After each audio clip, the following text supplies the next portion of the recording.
This presentation will discuss the treatment of L2 writers in college classrooms and university writing centers by faculty and tutors.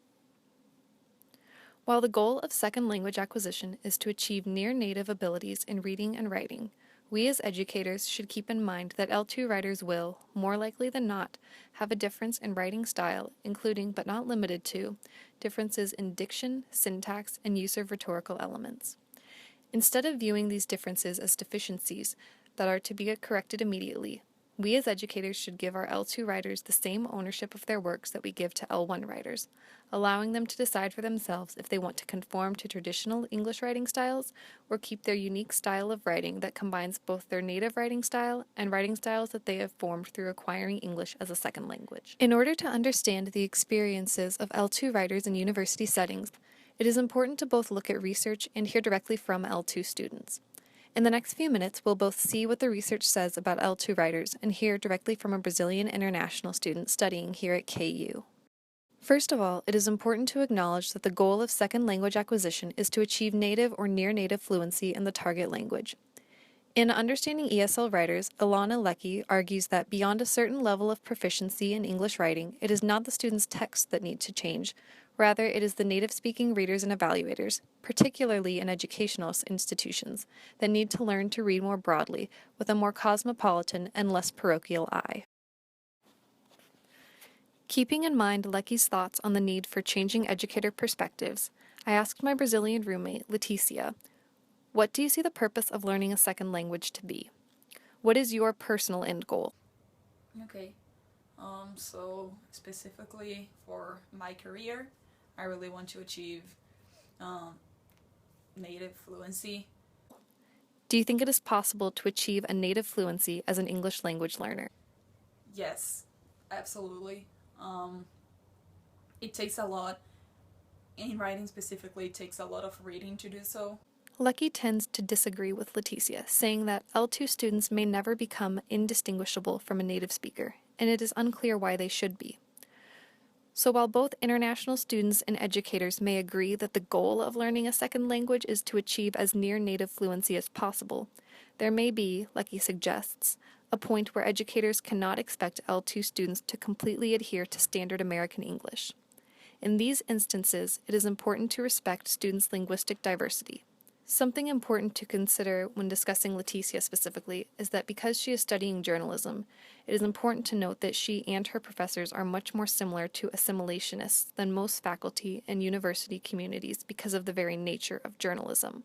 According to Matsuda and Cox, there are 3 different approaches to reading L2 writers' texts: the assimilationist approach, the accommodationist approach, and the separatist approach. The assimilationist's goal is to help the ESL writer write linear, thesis statement, and topic sentence-driven, error-free, and idiomatic English as soon as possible, encouraging the writer and her text to assimilate into the dominant culture. The accommodationist goal is to help the writer learn new discourse patterns without completely losing the old, so that the writer can maintain both his L1 and L2 linguistic and cultural identities. The separatist's goal is to support the writer in maintaining separate linguistic and cultural identities and to advocate for L1 readers to read ESL texts generously with more appreciation for multicultural writing. While it is easy to assume that all college professors tend to take a more assimilationist approach to reading L2 writers' texts, Terry Santos showed that professors were able to overlook local errors that do not directly affect meanings, such as articles, prepositions, spelling, comma splices, or pronoun agreements. Studies of error gravity generally show that professors tend to react more negatively to global errors that affect the comprehension of meaning, such as the wrong word choice, word order, and verb tenses. In this way, we can see that professors may not be as locally focused as assimilationist readers are. With that in mind, I made the mistake of asking Leticia about her experiences with professors grading her papers. I say made the mistake of asking because Leticia is not a good example of a stereotypical international student. And while yes, we can agree that stereotypes are generally bad, Leticia does not fit any of them. She herself is an admitted assimilationist. She tested out of instruction at the AEC.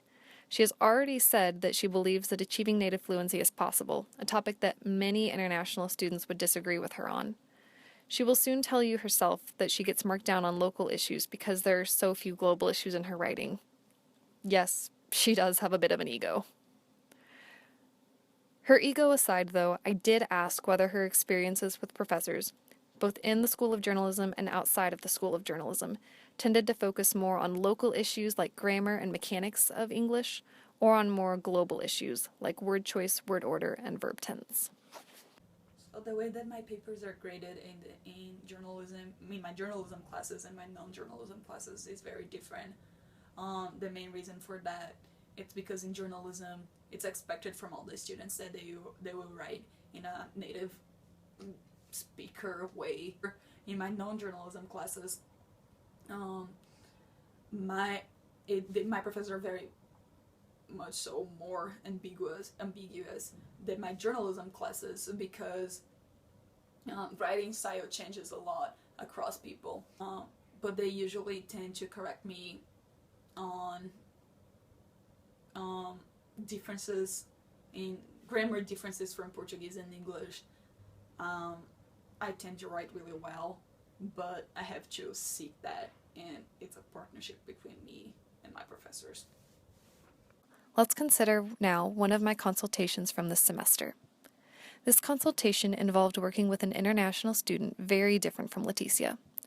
While there were issues in the writer's paper that were local, there were also several global issues. We'll call our L2 writer Jane.